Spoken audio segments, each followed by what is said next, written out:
السلام علیکم پیارے بچوں، آج جو کہانی ہم آپ کو سنائیں گے اس کا نام ہے شیخ چلی کے خیالی پلاؤ۔ پیارے بچوں، شیخ چلی کا نام تو آپ نے یقیناً سنا ہوگا اور اس کی کہانیاں پڑھ کر لطف اندوز بھی ہوئے ہوں گے۔ آج ہم اس کی حماقت سے بھرپور کہانی سناتے ہیں۔ کسی گاؤں میں ایک بڑھیا رہتی تھی جس کا ایک ہی بیٹا تھا جس کا نام چلی تھا۔ وہ بہت کامچور، بے وقوف، سست اور کاہل تھا۔ اسے بس ایک ہی کام آتا تھا، شیخی بگاڑنے کا۔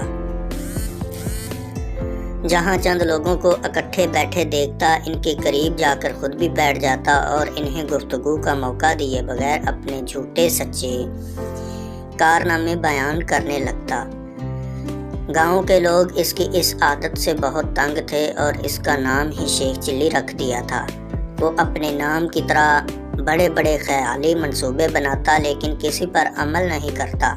ایک دن اس کے خیالی پلاؤ پکانے کی عادت سے چڑھ کر ایک شخص نے اس سے کہا، شیخ صاحب،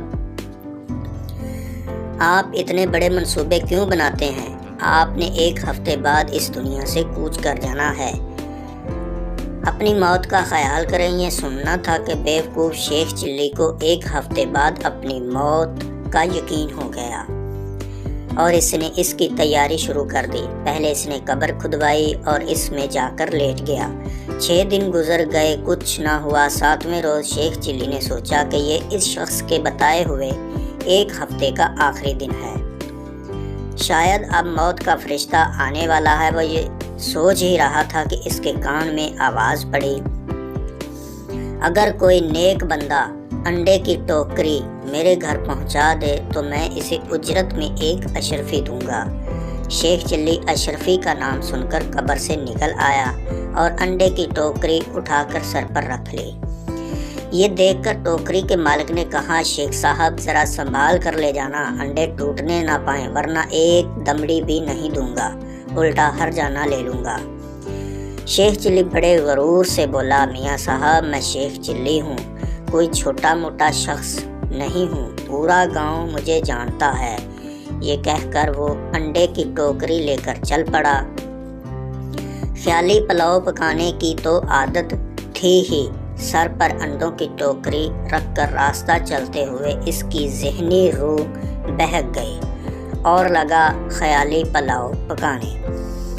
انڈے پہنچانے کی مزدوری مجھے ایک اشرفی ملے گی، بڑی رقم ہے، اس سے میں مرغی خریدوں گا، وہ انڈے دے گی، انڈے بیچ کر بکری لوں گا جو بچے دے گی، بکری کے بچے بیچ کر گائے لوں گا، گائے دودھ دے گی، میرے بچے دودھ مانگیں گے تو میں ان سے کہوں گا یہ لو دودھ۔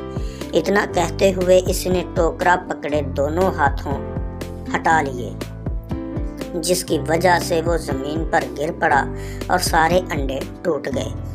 انڈے کے مالک نے جب یہ منظر دیکھا تو وہ آہو بکا کرتے ہوئے بولا، میرے انڈے۔ دوسری طرف شیخ چلی روتے ہوئے دہائی دے رہا تھا، ہائے میرے بچے۔ دونوں کی آہو زاری سن کر لوگ جمع ہو گئے اور شیخ چلی کی بات سن کر اسے باور کرایا کہ تمہاری تو شادی بھی نہیں ہوئی، بچے کہاں سے آ گئے جو تم رو رہے ہو؟ ہاں، انڈوں کے مالک کا تم نے جو نقصان کیا ہے اس کا ہرجانہ تمہیں دینا پڑے گا۔